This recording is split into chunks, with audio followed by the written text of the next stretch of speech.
¿Cómo empezó tu año? Algunos de pronto tuvieron un incremento salarial, ¿cierto? ¿De cuánto fue? 9 punto qué? 9 punto algo, ¿no? 9.5 creo que es. Otros empezó con descenso porque de pronto se quedaron sin empleo. Otros cambiaron de empleo. Otros el año pasado tuvieron hijos súper obedientes y este año se levantaron hijos rebeldes. Otros tal vez tuvieron hijos rebeldes el año pasado y se levantaron este año 2025 con hijos obedientes. Tal vez otros el año pasado tenían un hogar maravilloso y este año no saben qué pasó y ha colapsado la relación. Otros el año pasado eran muy sanos y tal vez este año han estado muy enfermos. Tal vez años anteriores tenían una vida maravillosa y este año no entienden qué está pasando y su vida no es tan maravillosa como la quiere. ¿Cómo empezó tu año? Reflexionen ahí. ¿Cómo empezó este año para ustedes? Y vamos a hablar de Éxodo 12. Yo tengo una nueva traducción viviente. Éxodo 12.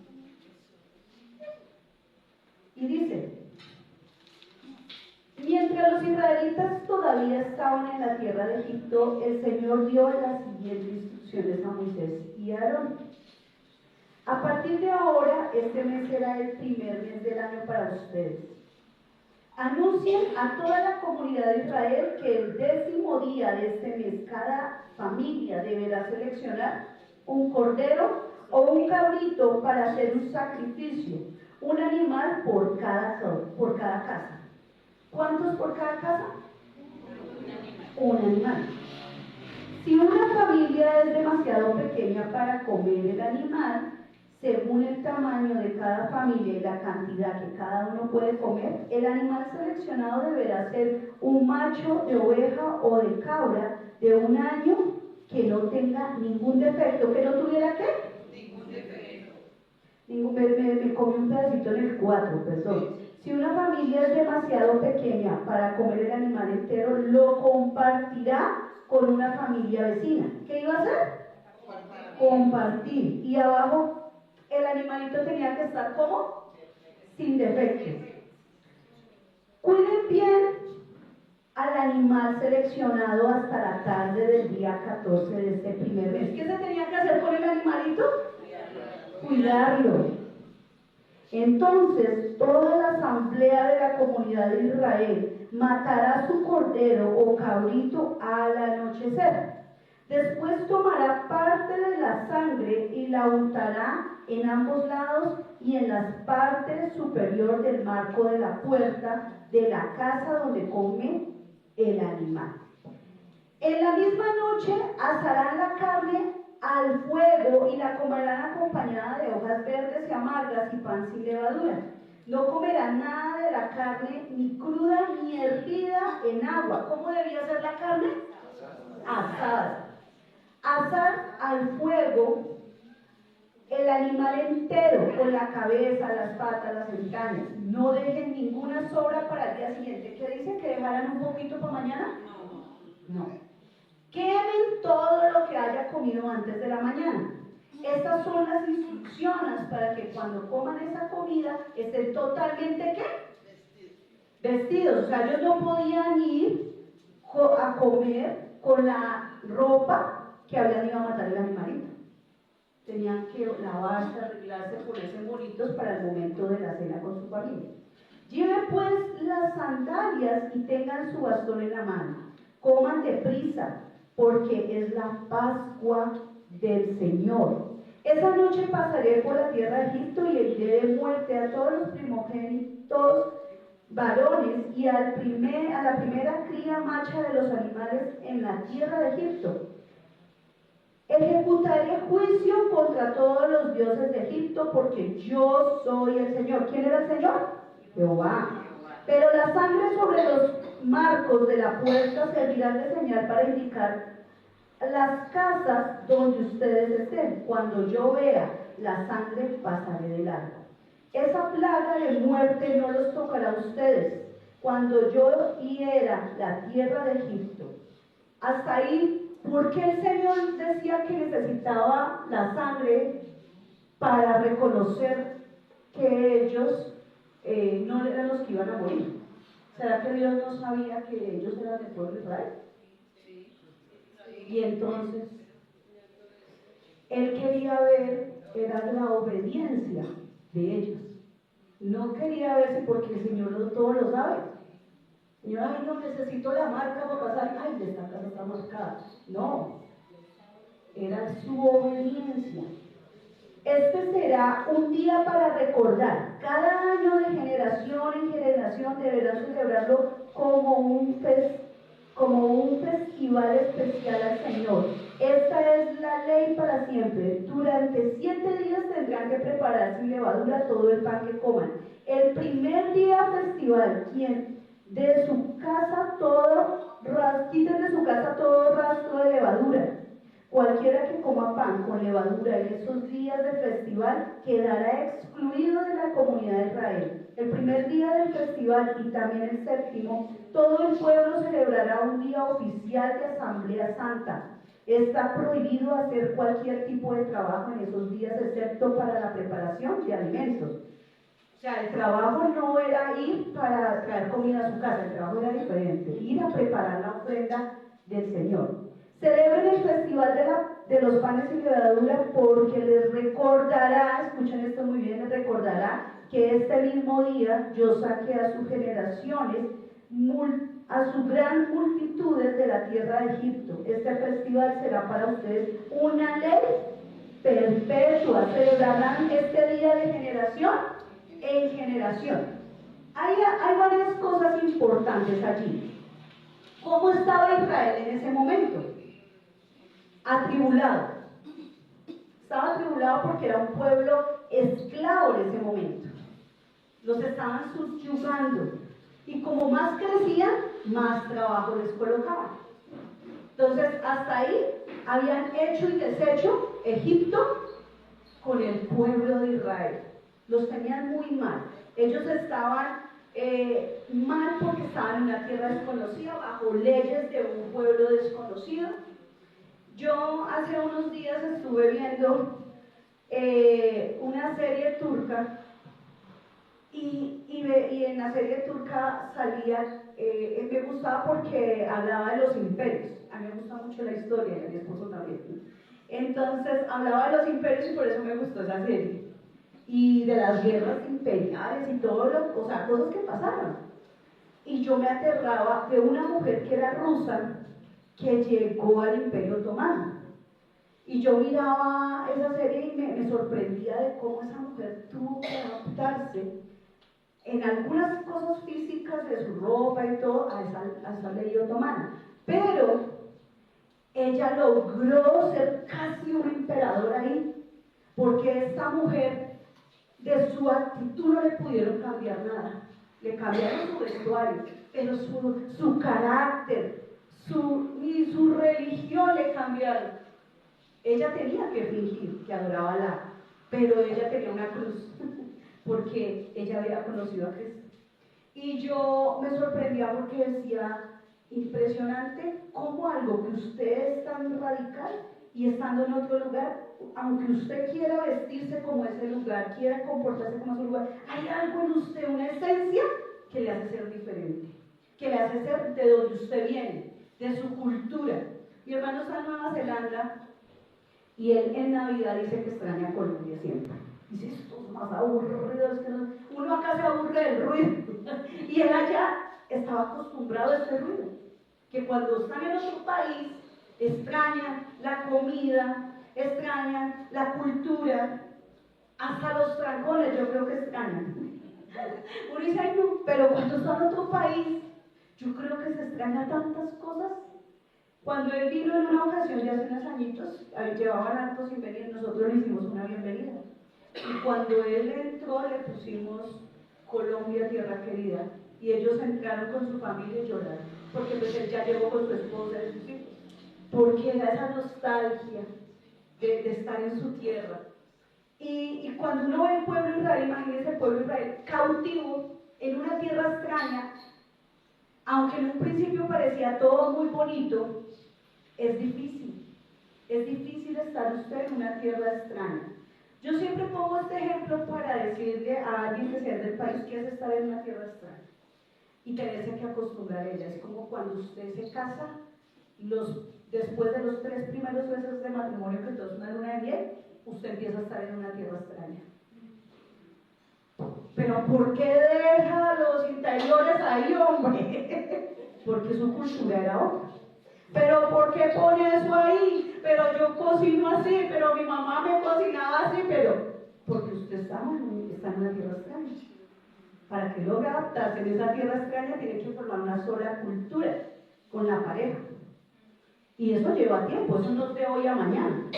Eso lleva un tiempo. Incluso, uno después de muchos años, todavía hay cosas que tiene de donde venir, de su casa. Hay costumbres. Entonces, aquí Israel está mal, está en uno de sus peores momentos, esclavo. No era que estaba de visita y que tenía visa para estar en Egipto, estaba como un esclavo. Israel lo había intentado mínimo 10 veces de salir de Egipto, que fueron con las plagas. O sea, si uno dice, contemos cuántas veces intentaron salir de Egipto, contemos las plagas. Iban saliendo con una plaga. El faraón sí dejaron salir y pasaba la plaga. No, que los devuelvan. Y siempre el faraón tenía una excusa para no dejarlos ir, ¿no? ¿Y qué hacía el pueblo de Israel? Dice que su corazón desfallecía. ¿Cuántas veces usted ha intentado algo en su vida y fracasa? ¿O cuántas oraciones ha hecho y no siente respuesta? ¿Cuántas? ¿Cuántas cosas ha intentado? Y usted siente que como que lo intento y me devuelvo. Como que avanzo 2 pasos y retrocedo 3.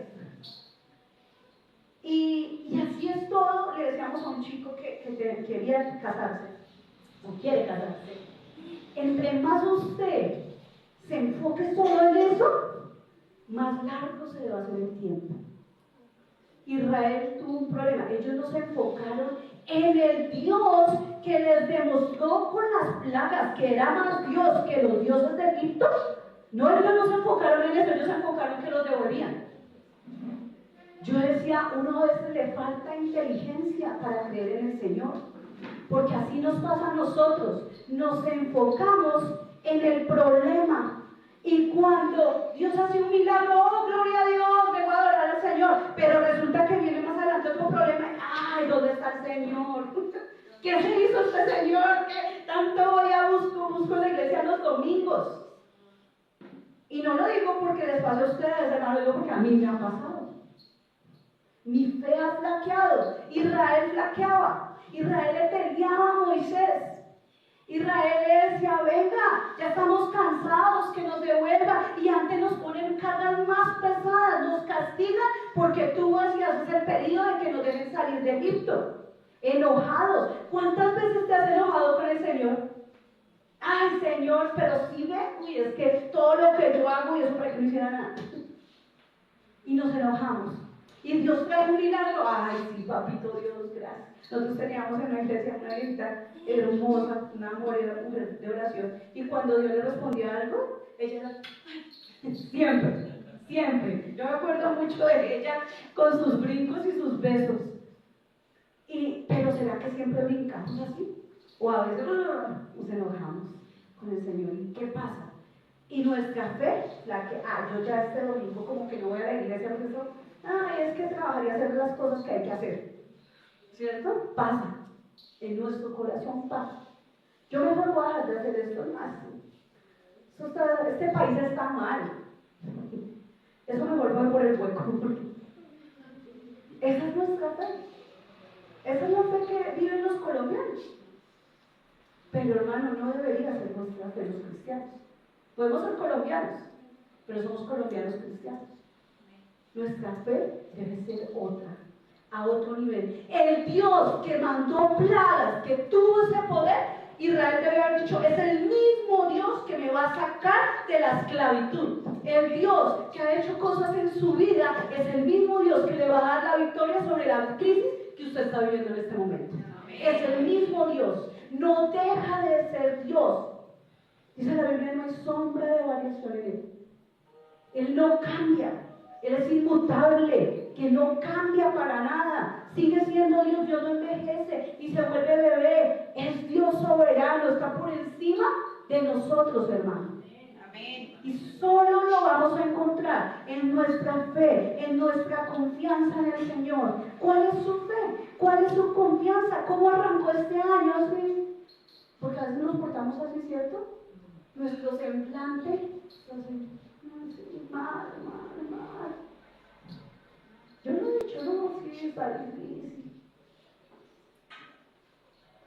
¿Cómo su semblante? Dice Habacuc, aunque la higuera no florezca, con todo mi alma le alabaré. Amén. Aunque la higuera no florezca, con toda mi alma le alabaré. Amén. Cuando yo me iba a casar con Juli, nosotros hicimos todos los preparativos. No sé si ya había contado esto acá. Si lo va a contar, usted lo tiene que volver a escuchar, discúlpeme. Y teníamos todo listo. Y resulta que faltando unos días, nosotros no sabíamos, mi papá estaba en Ecuador trabajando y tuvo un accidente de tránsito grave. Él está vivo porque Dios así lo quiere, porque el automóvil quedó vuelto nada, era un carro nuevo y quedó como una pelota gigante de fútbol. Él tuvo un accidente, iba con un señor en el automóvil y el señor, por el accidente, él está haciéndole un favor de llevar al señor, pero lamentablemente por el accidente el señor le da un infarto y se muere. No se muere en el carro, pero por haber sido el accidente con el automóvil y él ser de otro país, de otra nacionalidad, inmediatamente lo detienen y lo quieren condenar por la muerte del señor, porque el señor era ecuatoriano y mi papá es colombiano. Y aunque él tenía sus papeles en regla, eso no importa cuando usted es de otro país. Eso es como cuando un niño ajeno le pega al suyo. Usted puede ser un niño, pero como es su hijo, usted va y trata de defender a su hijo, ¿no? ¡Ah, que ese chinito! Así son los países, así. Entonces, como es un ciudadano colombiano, que le cae el peso a la justicia ecuatoriana. Y lo detuvieron bastante tiempo allá. Nosotros acá nos enteramos cuando ya habíamos entregado invitaciones de matrimonio. Pues, ¿quién iba a entregar? Mi papá. Y pasaron los días y nada que se resolviera la situación. Y Julián me dijo, amor, si quieres, cancelemos. Pues, imagínense, mi papá por allá, nosotros acá cancelamos. Pero ya todo estaba organizado. Y yo le dije, bueno, oremos y pensemos qué vamos a hacer. Y oramos. Y Dios me dijo, ¿acaso que si no te he dicho que si crees en Dios verás la gloria de Dios? Y yo dije, sí, no, vamos a seguir. Esa es la fe, ¿no? Dice, vamos a seguir, como sea, vamos a seguir. Y yo le dije, mi amor, no, vamos a seguir con en marcha, Dios va a hacer algo. Dios va a hacer que mi papá llegue acá, a Colombia. Pasaron los días y no pasaba nada, hermano. Y una amiga, y yo estaba en ese tiempo estudiando en el Instituto Bíblico de Patricio Jiménez, y una amiga me dijo, veníamos de vuelta al instituto, me dijo, bueno, Julie, usted tiene que saber que es posible que Dios no haga el milagro, porque Dios es un Dios de milagros, pero si Él quiere no lo hace. Y si no lo hace, en mi corazón se estremeció. Yo, Señor, o sea, es un momento, un matrimonio entre la alegría y la tristeza, hubiera sido eso. La alegría de casarme y la tristeza de que el que me tenía que entregar no estaba. Pero yo dije, me acordé de Habacuc, aunque la higuera no florezca, con todo, alabaré al Señor. Y por encima de mi papá humano, yo tengo un Padre celestial. Y Él es más importante que mi papá humano, que mi esposo, que mis hijas, que cualquier cosa. Aunque a veces ponemos por encima de Dios a nuestras familias. Y yo le dije a mi amiga, porque eso fue algo así rápido. O sea, yo tenía que darle una respuesta ya. Esas amigas que te acusan y te traicionan porque contestas. Y yo le dije, Ana, se llama, le dije, Ana, que él no saliera, yo me caso ese día. Porque yo voy a ser obediente a Dios. Porque yo sabía que si seguía en novedad con Julián largo tiempo, terminábamos fallándole a Dios. Y queríamos los dos casarnos para glorificar a Dios también. Ahí tomé una decisión y dije, Señor, pase lo que pase, yo me caso ese día, porque mi obediencia es aquí. Aunque sé que puedes hacer milagros, y sé que, y confío en que tú lo harás, porque esa era mi confianza, era mi fe. ¿Quién peleaba contra mi fe? Nadie. No lo iba a permitir, nadie iba a pelear contra mi fe. No lo permita, hermano. ¿Usted tiene una fe? Que sea inquebrantable. Eso, los valientes tienen fe inquebrantables. Los valientes. Israel le faltó una fe, pero a pesar de eso, mire que la misericordia de Dios es grande y hermosa. A pesar de estar esclavos, el Señor tenía fe. El Señor sí tenía fe. Y miren lo que vamos a decir, miren, lean el 17, me encanta. Celebren el festival de los panes y levadura porque les recordará. Miren, escuchen, está hablando en fe porque ellos seguían siendo esclavos. Les recordará que este mismo día yo saqué a sus grandes multitudes de la tierra de Egipto. Estaban siendo esclavos, no eran libres. Pero les dijo, les recordará que yo los saqué de esta tierra esclava. O sea, les estaba hablando, el Señor sí creía. Lo que usted y yo no creamos, el Señor tiene más fe que nosotros. El Señor tiene fe en nosotros. El Señor tiene fe en lo que usted y yo necesitamos, deseamos y tenemos esperanza. Amén. Él sí la tiene. Él sí tiene fe. A pesar de estar esclavos, el Señor les da la promesa. Y les dice, Señor, yo creo que esta gente está como muy dudosa de que yo los pueda sacar, a pesar de haber mandado todas las plagas. A pesar de que esas plagas fueron más poderosos que los magos que tenía Egipto. Digo, pues vamos a darle una promesa para que se aferren a ella. Y yo les pregunto, ¿Dios les ha dado promesas? Amén. Pero se les está yendo, hermanos. Cójanla así en su espíritu y métanla dentro de ustedes. Y atesórenla. ¿Cuál es la promesa? Sus hijos. ¿Cuál es la promesa? ¿Su trabajo? ¿Su economía? ¿Cuál es la promesa? ¿Un crecimiento espiritual que usted no ha visto? Cójanla y atesórenla y no la dejen ir, que su semblante no desfallezca, que los miren y digan, y esa persona a pesar de lo que firme con el Señor. ¿Saben por qué? Porque el Señor seguirá siendo fiel a ustedes también, cuando ustedes sean fieles a Él y permanezcan en esa fidelidad. ¿Qué les pidió Dios? ¿Qué les pidió Dios? Les pidió, sacrifiquen un ¿qué? Un cordero, lo más malito, lo que tenían por ahí, lo mejor, y dice, y de lo primero. O sea, estaban en una crisis, perdón la palabra, en la inmunda, y el Señor les dice, de lo que ustedes tienen a lo mejor, sacrifiquen un animal. Y a veces Dios nos pide eso, ¿no? Estamos en la mala y el Señor nos pide algo. Yo una vez estaba pasando una situación difícil cuando estaba en el colegio. Y Dios me puso una chica para aconsejar. Y yo aconsejándola, y después dije, eso parece un consejo de mí misma para mí misma.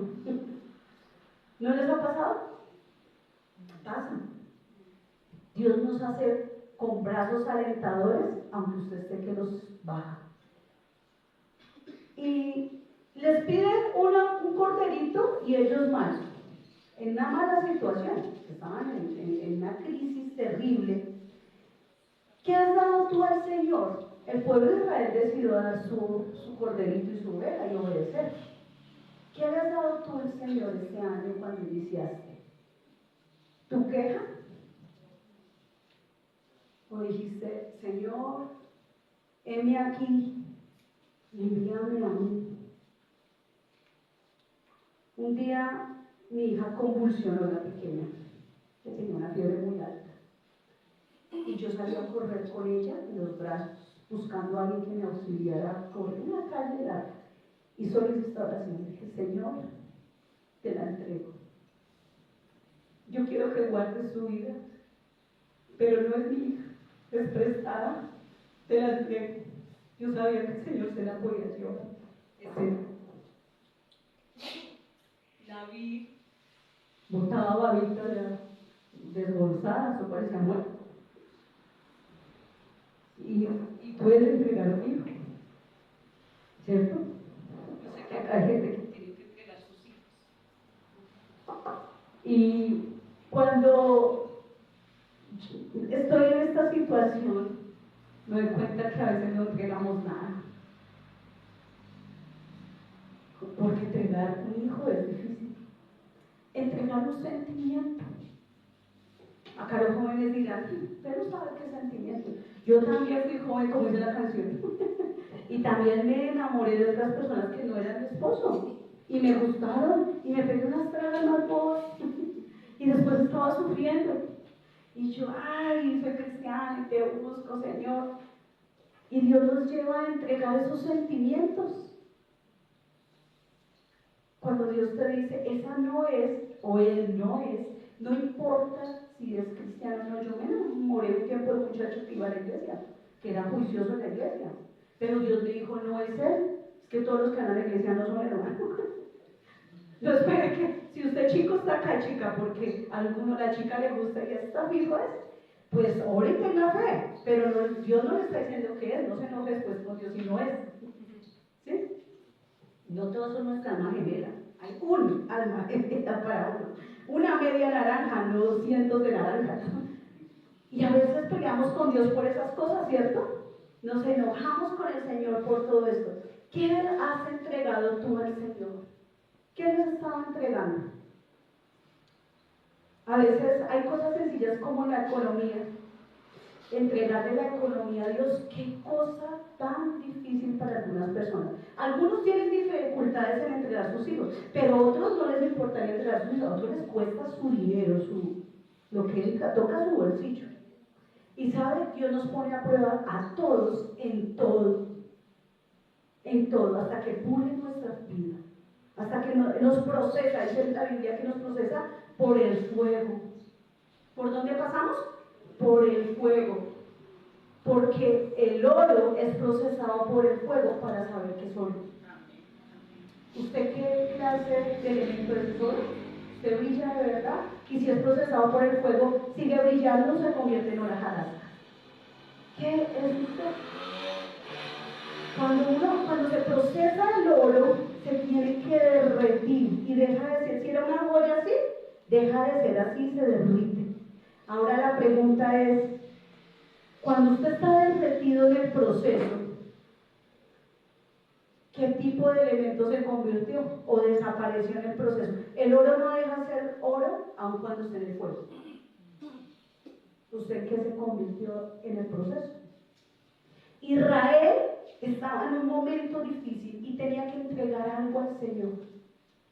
Tenía que entregar algo en ese momento. Le decíamos a un chico, tenemos un chico que ha sido nuestro discípulo muchos años, y él tiene un muy buen trabajo, porque él es sonidista, es donde trabaja es ingeniero de sonido, es muy bueno, y el chico ha tenido problemas con su jefe, pero a él no lo una vez él se fue, y lo volvieron, al jefe que no lo quiere lo volvió a llamar, porque es muy bueno en lo que hace.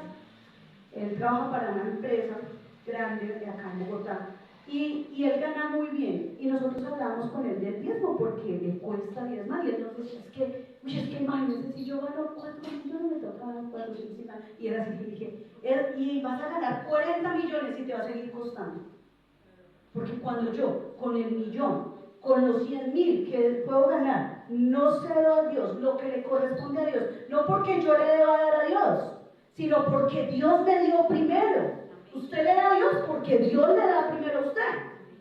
Pero me duele y casi como si Dios me mendigara, como esa gente que pasa y le va a dar una mollita, me da una moreta, y usted que no, hermano, que no. Así parece que tratáramos a Dios a veces con nuestro dinero, hasta para ser generoso con la gente. Nos cuesta a veces. No a todo el mundo, pero a veces nos cuesta. Y si a usted le cuesta, tranquilo, hermano. Es normal que nos cueste algo en la vida. Lo importante no es que le cueste, lo importante es cuando usted decide entregarle eso a Dios. Y el Señor, aquí estamos. Este año que pasó fue todo un año de entrega económica de mi esposo y mío al Señor. Yo tengo mi trabajo hasta el 28 de febrero que me establezco ya solo en la iglesia. Y mi esposo tenía trabajando en un banco y ganaba muy bien. Nosotros teníamos nuestros ingresos bien, nos sobraban, bendecíamos a otros. Y de un momento a otro, mi esposo no trabaja más, no lo echaron, él decidió renunciar porque sintió un llamado de Dios hace un año. Y fue un año que cuando yo le decía, ya tengo una aplicación que se llama Tu fe te alcanza hasta donde te alcanzan los ahorros. Porque cuando los ahorros sacan y el desespero, Señor, ¿qué va a hacer? Se va a trabajar en lo que sea. Se la irse de cero porque qué más. Y empieza la fe a trabajar en usted. Empieza Dios a tratarle el bolsillo. Y Dios trató con nuestro bolsillo. Y nosotros no éramos tacaños, éramos muy fieles con nuestros diezmos y ofrendas. Y Julián, desde que conoció al Señor, siempre dio sus diezmos sin importar lo que. Eso la gente hablaba que el pastor hacía, que porque el pastor. A nosotros no nos importaba. Porque nosotros le dábamos al Señor y le entregábamos al Señor lo que era el Señor. Y éramos juiciosos y aún así Dios nos procesó. Y nos fue un año que parecía largo, hermano. Y Dios nos tiene en ese proceso. Porque usted dirá, uy, el pastor, pero pues yo, porque es pastor. Así le dijo a la familia de él que no es cristiano. Y nos daba risa. Entonces, conseguimos el mejor trabajo. Porque aunque en números, en una nómina, no es el mejor, en el reino de los cielos atesoramos. Y sabemos a qué Dios hemos servido y lo que Dios nos va a proveer. Dios no le va a proveer cuando usted suelta sus recursos y aún cuando usted sea generoso y pase por crisis. Créame, hermano, Dios jamás lo va a desamparar, porque ahí es donde usted va a ver que Dios, usted está de la mano de Dios. Ahí es donde está usted. Yo viví un tiempo sin mis papás, ellos fueron para Ecuador. Y yo viví un tiempo sin ellos sola. Y no tenía trabajo, ¿no? Trabajaba dando unas clases de caja y me pagaban ahí. Voy a decir como dicen la gente más adulta que yo, cualquier chichigua, ¿sí? ¿Sí dicen así? Me pagaban eso. Y con eso yo viví 2 años sola. Con eso. Dios me sustentó. Fui y paseé, no, tengo fotos paseando. Paseé. Le serví al Señor y Dios me sostuvo. Dios me dio de comer, Dios me dio de vestir, mis papás no estaban. Y Dios fue bueno, y hasta acá Dios ha sido fiel. Nunca me ha faltado, aunque yo he dudado igual que ustedes, hermanos. He dudado muchas veces, en muchas áreas de mi vida.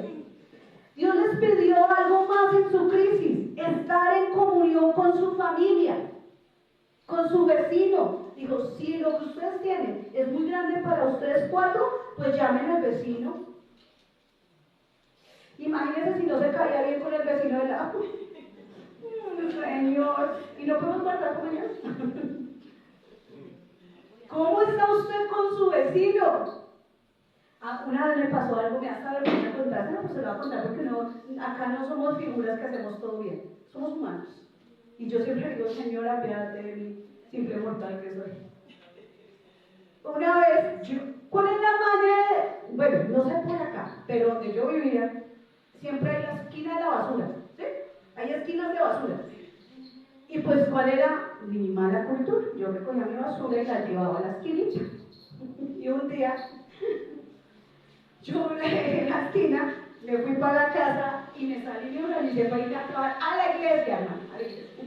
Y abro y veo un paquete de la basura, de mi basura, en mi casa.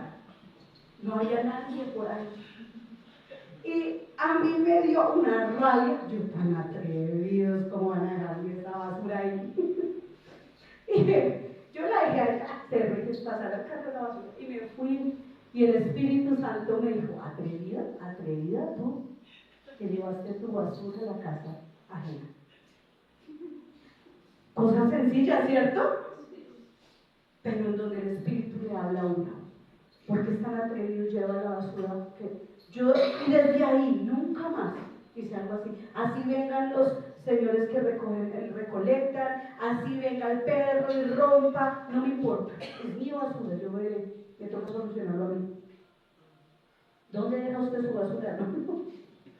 Y lo que pensaba era, cuando yo me enojé, que quién sería el vecinito aquel, y el espíritu me decía, más bien qué pena con ese vecino que la tuvo que haber visto, dejando la basura para saber de dónde era, porque hermano era la misma bolsa amarillita. Entonces, hermano, qué vergüenza. Somos el ejemplo de hacer muy mal ejemplo. ¿Qué ejemplo da usted, hermano, donde trabaja, donde estudia? ¿Qué ejemplo da en su colegio, chicos? ¿Qué ejemplo da en su colegio? Yo algo que le puedo decir a mi hija es que yo en el colegio prediqué Jesús en bachillerato, no sé, antes de ir hice una campaña en todo el colegio. Y me enfermé, eran dos bloques porque era jornada mañana y tarde, yo estoy en el colegio distrital, y en la mañana hacíamos una obra de teatro, predicaba y hacía la oración de fe y unos papelitos invitando a la gente a la congregación donde yo asistí. Y en la tarde lo volví a hacer, pero estaba que volaba en fiebre.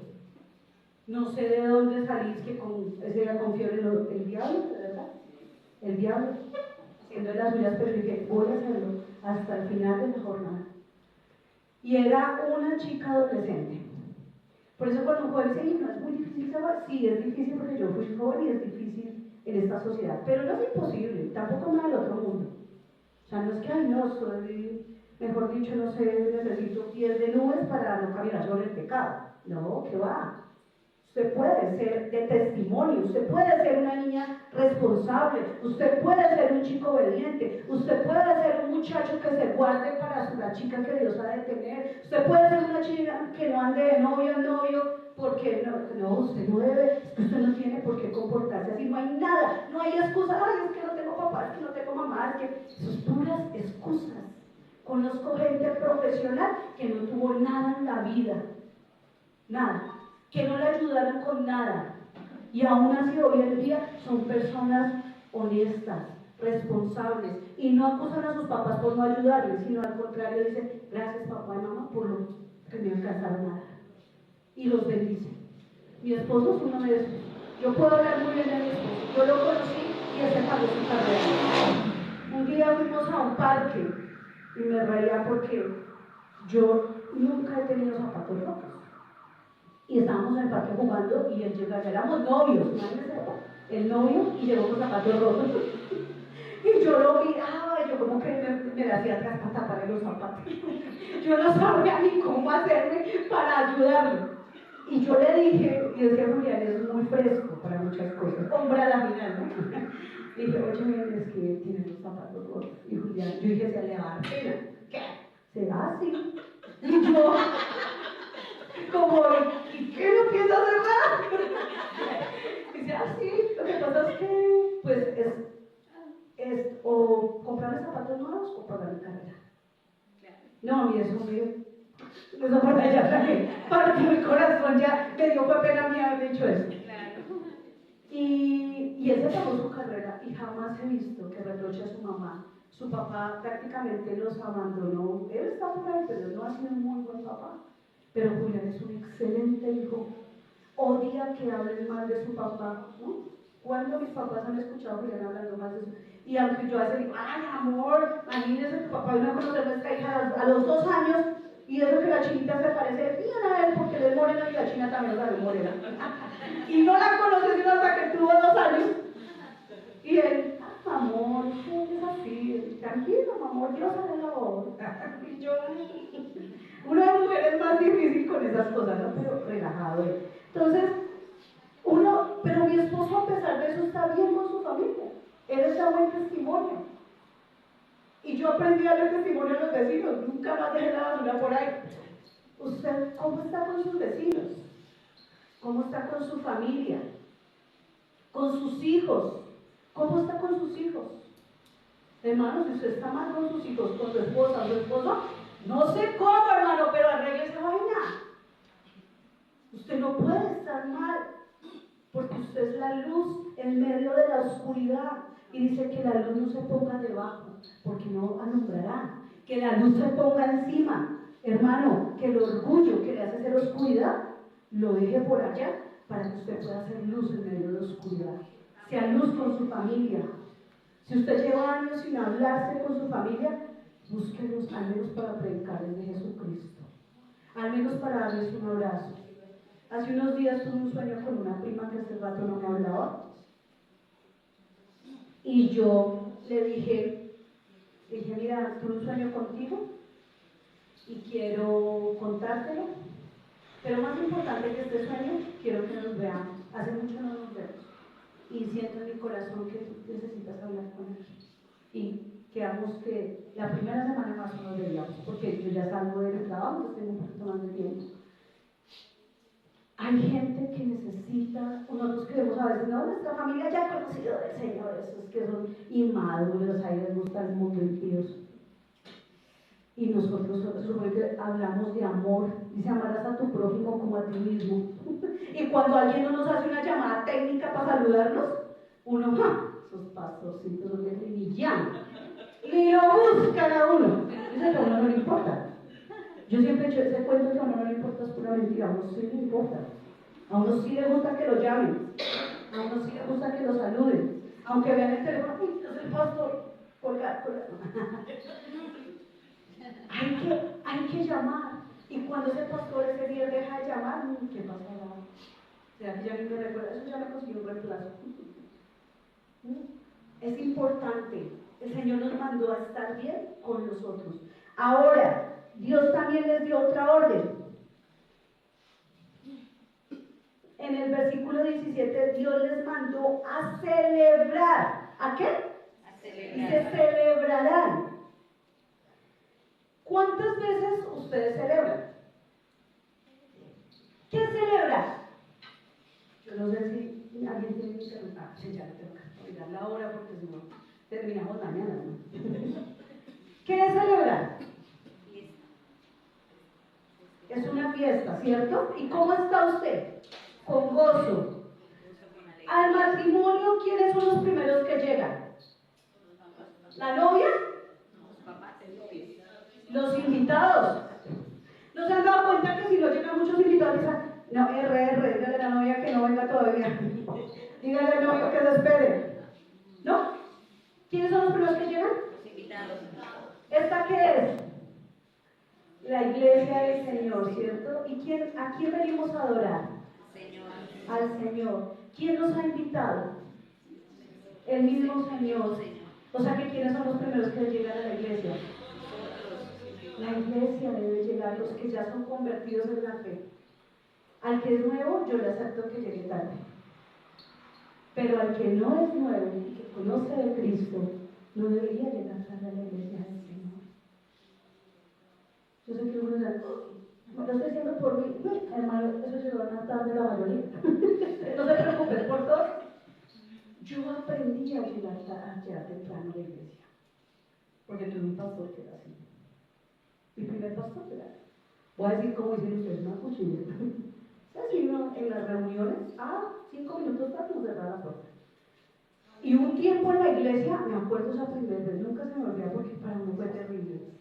Les dio tregua a los hermanos, eran 3 servicios, y en cada servicio les daba tregua de 15 minutos de llegar y cerraba la puerta de la iglesia, y los hermanos se tenían que esperar hasta que empezaba el otro culto. Era un tipo, y él era súper puntual, no era que hiciera solo con nosotros.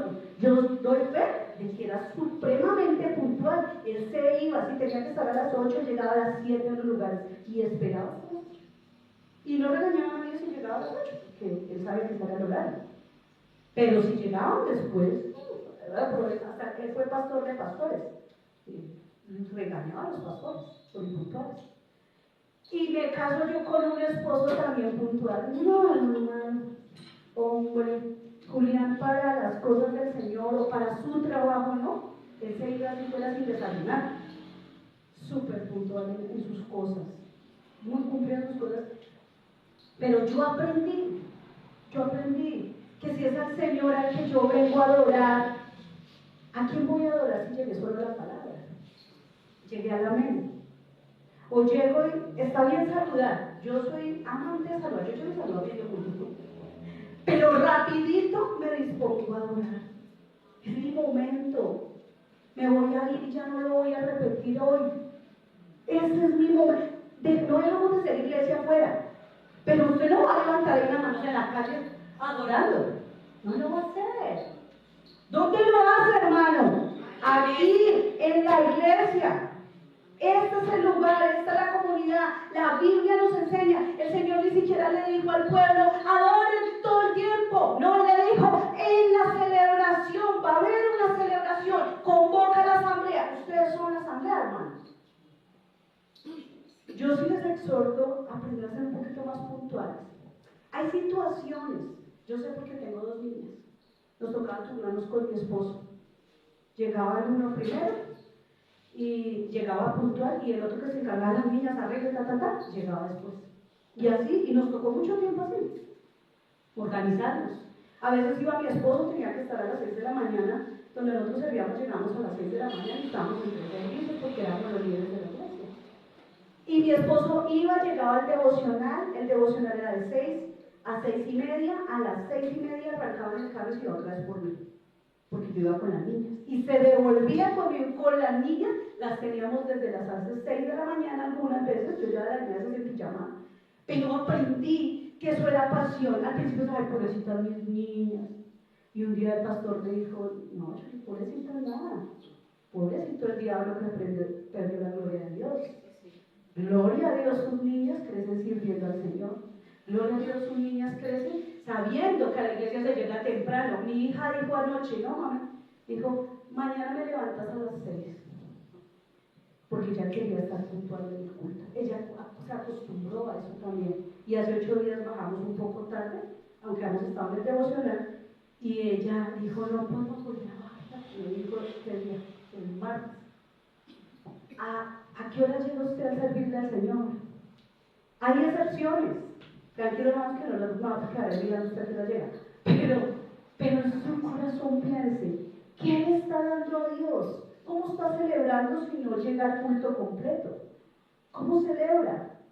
¿Qué celebra? Somos como, dicen los buenos colombianos, llegan tarde a todo lado. No debería ser. No deberíamos como cristianos cambiar eso. Digan, ese muchacho, ese chico llega temprano. Acá hubo un chico que llegó temprano. Felicitaciones a las personas que lo han hecho, porque entendemos que venimos a adorar al Señor, que nada nos quite esa concentración. Yo cuando iba a la iglesia, ahora me hago atrás porque los debo saludar a ustedes porque somos sus pastores, pero cuando yo era oveja o soldada, que yo fui del equipo de liderazgo, yo me hacía adelante, que decían, no, yo me hago atrás, y eso todo el mundo que me va desconcentrando, y yo me hacía adelante. Y yo hacia adelante era porque yo quería concentrarme en la alabanza, quería disfrutar. Yo no me podía mirar si el hermano desafinaba, no afinaba, no cantaba, no era mi canción favorita. A mí no me importaba. Yo quiero adorar al Señor, yo quiero darle gloria y honra. Y voy a hacerlo desde adelante escuchando la palabra. Y voy a adorarlo cuando recibo la palabra a la interno. El pastor que llega después le llamamos el pastor de nuestros sueños porque nos agarra muchos sueños. Predicaba 2 horas casi. Y nosotros veníamos acostumbrados de media hora, máximo 40 minutos. Y llega él y uno como que, uy, no sabe ni para dónde agarrar esos ojos a torcerse. Pero un día dije, Señor, voy a internar la palabra que tú tienes de ese varón o de esa mujer o del que Dios ponga en el altar. No sé cómo está la vida de esa persona, pero si tú tienes una palabra para mí, la voy a tomar, la voy a internar. Y algo que estamos aprendiendo con mi esposo acá en Florida es amarlos a ustedes, amar esta iglesia, amar los pasillos, porque nosotros íbamos a otros pasillos, como ustedes aprender a amarnos a nosotros que no nos conocían. Es aprender. Y cuando yo aprendo a amar, aprendo a celebrar eso que amo y disfruto eso que amo. Yo puedo disfrutar. ¿Ustedes cuando celebran un cumpleaños de alguien que aman no lo disfrutan? Mire, ahí yo he visto mamás que así se cansan haciendo la comida ese día contentos porque le hicieron la comida a su esposito, a sus hijitos, son felices y eso hasta acosan al esposo, que haga tal cosa, no se le olvide tal otra, hermano Fabio. ¿Sí es así o no es así? Así somos las mujeres, ¿no? No se le olvide el arroz, no se le olvide tal cosita. Así somos, así somos. El Señor nos da el privilegio entre 8 días de celebrar nuestras primicias. ¿Cómo está su corazón? Dice en Romanos 8:22, dice que la primicia de nosotros es el Espíritu Santo, fue nuestra primicia. Estamos en el tiempo del Pentecostés. ¿Sabes cuándo se hace celebrar el Pentecostés? Después de la Pascua. ¿Y cuál fue la primera Pascua? Lo que leímos de Éxodo. Esa fue la primera Pascua. La sangre del Cordero, el primera ofrenda que dio Israel, trajo la Pascua. Y 50 años después celebraban. Dice que después se volvió un hábito para los judíos. La Pascua, y a los 50 días hacían una gran fiesta. Después de Jesucristo muere en la cruz, después de que Jesucristo muere, los 50 días celebran el Pentecostés. Porque Jesucristo se convirtió en la gran Pascua. Porque fue el sacrificio más importante, se entregó a sí mismo por amor a nosotros. Y Él muere y vienen los 50 días del Pentecostés, y ese día es la venida del Espíritu Santo y la llenura de su presencia. Dentro de 8 días vamos a tener casi una Pascua en este lugar, y vamos a abrir el camino para un tiempo que el Espíritu Santo se va a mover. El hermano Jair lo decía acá cantando. Es un tiempo donde el Espíritu de Dios se va a mover en su vida, en mi vida, en esta iglesia y en cada iglesia donde se invoque el nombre del Señor. No importa, pequeña, grande, no importa, somos el pueblo de Dios. Amén. Ahí se va a mover la presencia de Dios. Su familia es su primicia. Por eso les decía, vengan con su familia. Tráiganla, yo voy a estar acá con mis hijas. Son mi primicia ante el Señor. Yo voy a estar con un corazón diferente. Venga dispuesto a recibir. Va a haber un invitado también, pero eso no es lo importante. Lo importante es que la presencia de Dios va a estar aquí y usted va a disponer su corazón para recibir del Señor, para recibir del Espíritu. Venga dispuesto. Prepare el corazón esta semana. Prepare su corazón, prepare su familia. Si va a traer su primicia económica, prepárela. No venga, ay, toca. ¿Dónde es que están los 20,000 que tenía para acá? Prepárenla. Lo primero que usted le va a dar económicamente también al Señor, no lo del diezmo, la primicia, lo primero que el Señor le dio, prepárenlo. Diga, Señor, esto voy a darlo de gozo, sabiendo que tú abrirás la ventana de los cielos, sabiendo que tu Espíritu Santo va a venir a mi vida y va a haber crecimiento en mi vida espiritual. Es la fe con la que usted va a hacerlo, con la que va a hacer todo. Ese día consagre a sus niños, consagre a su esposa, a su esposo, a que ya está grande, no importa, ¿no? Consagrelos, lleguen puntual, disfrútenlo, ese es el tiempo suyo, góceselo, que podamos, ahorita en la última alabanza hubo un tiempo bonito, yo lo sentí, yo lo asusté, pero yo allá atrás lo sentí al Espíritu Santo. Imagínense lo que Dios puede hacer dentro de 8 días. Cuando usted viene con un corazón diferente. Yo les pedí a los hermanos que no recogieran la ofrenda al principio. Quiero que, hermano, me hace favor, me pone el cofre aquí allá atrás, pero en la mitad. Hermano Leonardo. ¿Por qué? Porque aún la ofrenda debería ser un tiempo especial. Y nosotros somos él. Yo le decía a mi papi que me siembre lo hago acá público, que me siembre algo diferente para que echemos nuestras ofrendas, que sea especial. Hay 2 momentos en la Biblia, y me puede hacer el favor, llaman a mi esposo, a los niños, ellos tienen ofrenda y van a bajar el pedido a mi esposo. Hay un tiempo donde en la Biblia muestra una familia que tenía todo y dio de todo lo que tenía, y una familia que dio de lo que no, alguien que no tenía. Y en Génesis hay un pedazo en Génesis 4, donde Caín y Abel, dice que de las cosechas, o sea, lo que recogieron, dieron una ofrenda al Señor, ¿cierto? Pero Caín, teniendo como dar una ofrenda, La Biblia nos hace ver que Caín no tenía el corazón íntegro para darla, que Caín no tenía el corazón aceptable a Dios porque Dios no aceptó su ofrenda. Pero nos muestra también un momento donde hay una viuda en Lucas 21, verso 1 al 4. Dice que la viuda dio de lo único que tenía, y Jesús mirándole dijo: esa viuda dio más que todos los otros que dieron de lo que les sobraba, pero la viuda dio de todo lo que tenía, lo único que tenía, que lo era mucho, porque era una vida de viudas en ese tiempo, era muy abandonada. Ahora, ¿qué nos dice esto? Mi actitud de dar no es determinada por mis circunstancias. Hay gente que no está mal económicamente, pero el corazón está irritado, el corazón está amargado. ¿Cómo está su actitud de corazón cuando da? ¿Cómo está? Ese momento es de alabanza también. Ese momento es de alabanza. Es un momento especial. Debe ser un momento especial. No siempre vamos a hacer unas charlas de ventas, porque esa no es porque usted en su corazón tiene que tener esa conversación con Dios. Es su conversación con Dios.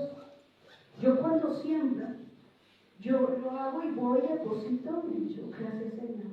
Yo tenía la posibilidad en la iglesia, yo trabajaba en la iglesia, me pagaban mi sueldo, y como me lo pagaban entre semana, pues yo iba al cofre de la semana. Lo primero que yo hacía era separar mi dinero. Yo nunca lo daba después. No, yo de una vez no lo entregaba. No hacía cuentas con eso para nada, porque no tiene un problema, y es que, decía un pastor, yo no coloco mi diezmo dentro del presupuesto, sino me pasa lo que dijo el Señor Jesús, doy de lo que me sobra. Esto, el gasto del mercado, el gasto del arriendo, de la cuota, de lo de los niños, el diezmo, la ofrenda. No, voy a pedir que se ponga sobre sus pies. No sé si tienes la canción. Hay una canción que quiero que escuche y no habla nada de la ofrenda, pero dice algo muy importante. Dice: no sé qué tiene tu espíritu, pero cuando me tocas, algo pasa dentro de mí. Y vamos a escucharla y que el Espíritu lo mueva hoy y para lo que viene esta semana. Y luego vamos a terminar sembrando con una canción que los hermanos cantaron. Hay una canción que dice, ellos cantaron, que dice: da un paso al frente, haz algo diferente. ¿Sí dice o no dice eso? Yo no soy adoradora. No voy a pensarme acá la verdad porque soy mala para cantar.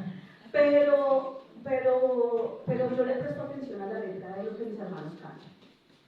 Y algo que viene a mi espíritu siempre es: yo tengo que hacer que esa canción que canto en ese momento sea mía.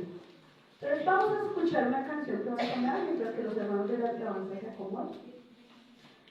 Señor, hoy tal vez podemos decir que nuestro año no empezó de la mejor manera. Tal vez no ha sido el mejor enero y el mejor febrero de nuestras vidas. O tal vez sí para algunos, Señor. Pero hoy queremos decirte que mi actitud frente a este año va a cambiar. Voy a creer en lo que harás. Te entregaré mi vida, mi familia, mi economía. Te entregaré mis sentimientos, mi anhelo de estudiar en una profesión, mi anhelo de estar bien en mi salud. Todos estos anhelos hoy van delante de ti, Señor. Los entrego delante de ti.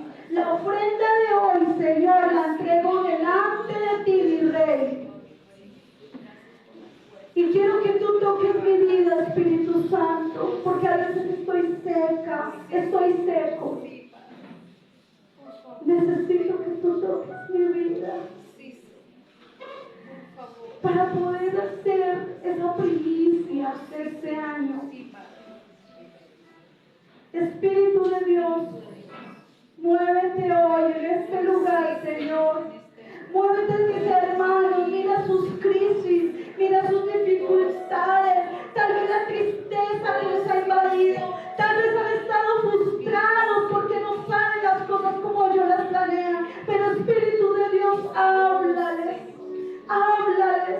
que su ofrenda, que su servicio a ti, que el día que vienen a culto a entregar ese tiempo para ti, no sea de lo que les sobre, no sea porque ese tiempo no hago nada en casa, sino por el contrario, que sea el tiempo que entregan a ti, que sea ese tiempo especial, donde se perfuman, donde se arreglan para venir a buscar tu rostro, para que sea un olor fragante, no por un perfume físico, sino que su propia vida, mi propia vida sea un perfume para ti, Señor.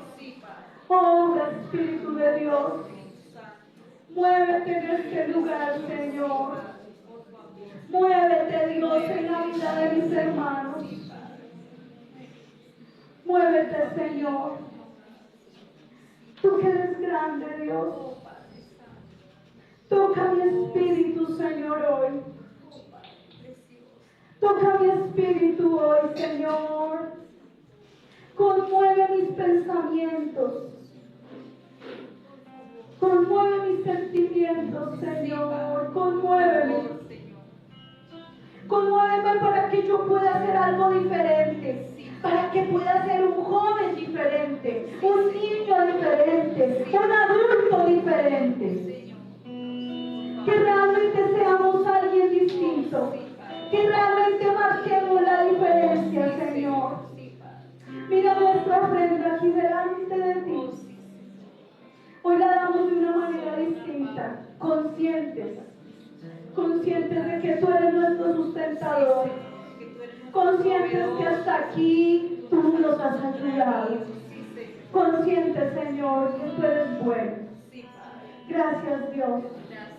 Gracias, Espíritu Santo. Gracias. No pierdas tu comunión ahí.